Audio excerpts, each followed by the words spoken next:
Hello everyone and welcome to this week's SMB. It's been a while because we had very slow weeks lately, but I want to share a setup this week, and this time I want to share USD CHF, and let's start from the daily. So what can I see?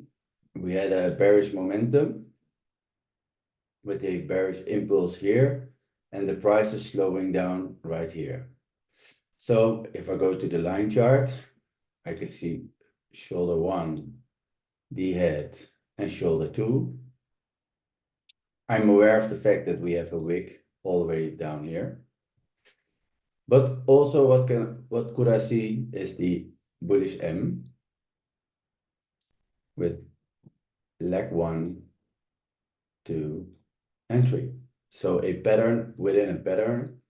The only disadvantage is the wick until the weekly zone, but you can also see it as the double bottom, also a indication for a reversal, just like the at the shoulders that we want to trade.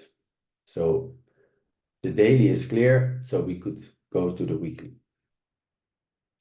If I go to the weekly, the market structure is bullish, but you need serious glasses to see it, because if I zoom in all the way until here, you can see that these bodies closed higher than this wick.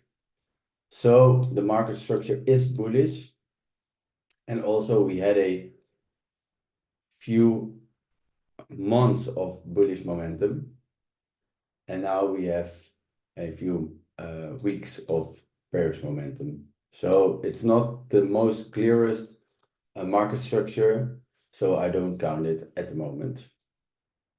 Then what can I see? If I draw the fib from here till here, the weekly fib,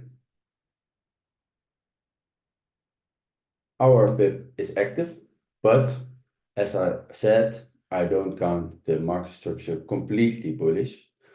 But the other thing I could see is if I draw the fib from here, from this impulse to this correction to this impulse, then we have fib completion aligning with our daily pattern.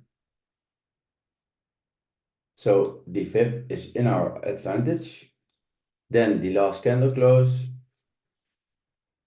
I do not need to say more because it's very blue and very bullish. And then last but not least, and one of the most important things, the zone. It's a little bit older, the zone. So we have to go back a little bit further in the history. So here I can see a fake out because we closed directly above. Here we have a fake out because we closed directly above. Here we have a fake out, we closed directly above, and here we have clearly support. Then here is the only time we didn't respect the zone in the history. But also what can I see? That from the previous low, right here, we made a new action and we went to the upside. So I count the zone as in my favor. The trade isn't in the daily zone yet. Normally I only share the trade when it's in the daily zone. The reason why is because if we go to the 4-hour, the last time frame, then we can see that we've made a very strong impulse, but the impulse is only 80 pips, around 80 pips. And we do have the first 4-hour day, the 4-hour retrace candle. So I will expect that the price will come back to our zone of interest and then wait for a 4-hour entry criteria. And the reason why I don't trade the pattern yet, because I want to see how the price will react on Monday, and I want to see that we going corrective to our zone of interest. Oh, corrective to our zone of interest. So this was my setup for this week. I hope you enjoyed it, and I see you next time. Thank you. Bye bye.